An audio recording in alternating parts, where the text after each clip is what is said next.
The first thing they'll normally ask is, tell me more about yourself. It's a very simple question, but extremely difficult one to answer because you just don't know where to stop and you don't know what they want to hear.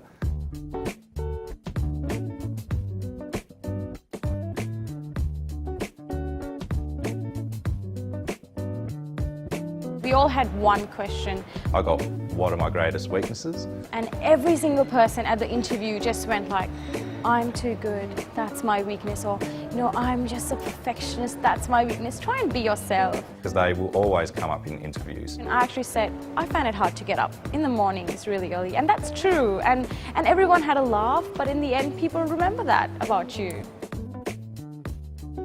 I've done a number of interviews throughout my career, and while some of them have varied, there's definitely some consistent themes that you see throughout all of them. So there are a lot of very behavioural type interviews, so asking you your general kind of thoughts or feelings of how you've dealt with situations, so how you've handled a particular crisis or dealt with adversity throughout your life or your studies or whatever that may be. Don't try and make things up in interviews.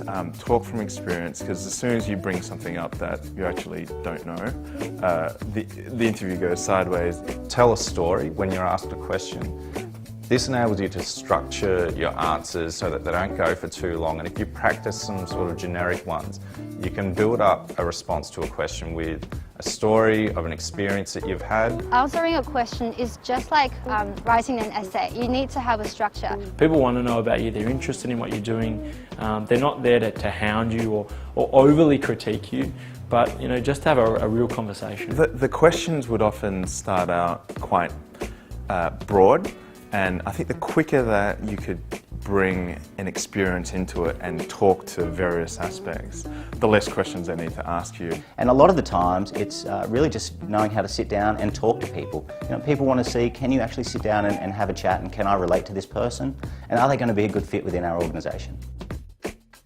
If you're very unfamiliar with the environment, with the office and the sort of people that work there, why don't you come to that building a few days before your interview? Have a look, make sure that you know where it is so you don't get all stressed out on the day, and watch people coming in and out, see how they dress. If you find that you walk into the room and you are still nervous, say so at the start of the interview, because they'll likely ask you how you're doing as first off. And it's fine to say, I'm really nervous about this interview because I really want this job. That's a great impression to make, and it will also calm you down that you're not trying to cover up, you're not trying to hide from them that you are nervous. Another tip for preparing for interviews, I think, is really get some practice and get some experience. So whether it's with your parents or your friends or whoever it may be, but have them fire some questions at you. It's worth doing your research about how to answer those questions, because they will always come up in interviews. Do a Google search and you get a list of top 10 and prepare those. It's really too late to prepare for the interview once you've been told you've got an interview, because it's typically one day or 1 week later. You really need to start talking with alumni or people within that organisation or that field, researching on the web more about what they're after, and making sure you've got things to talk about that help you get that job.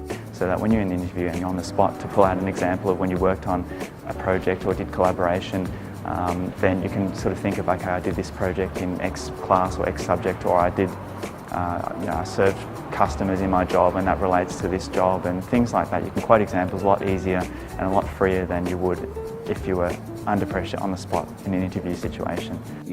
Have them, run you through a mock style interview and kind of see how you'd answer those. I don't think you don't want to go to the point where all your answers are so rehearsed and so scripted, because people are going to see that for what it is. But it's good to get a general idea of your thoughts on particular topics. So when you're faced with those questions, you have that ability to draw on that and go, aha, I know what I'm going to say here. You never know what will make an interview bad or make an interview good. It's probably not the first interview that will get you the first job. It will probably be the 5th or the 6th or even the 20th, so be ready for lots of them.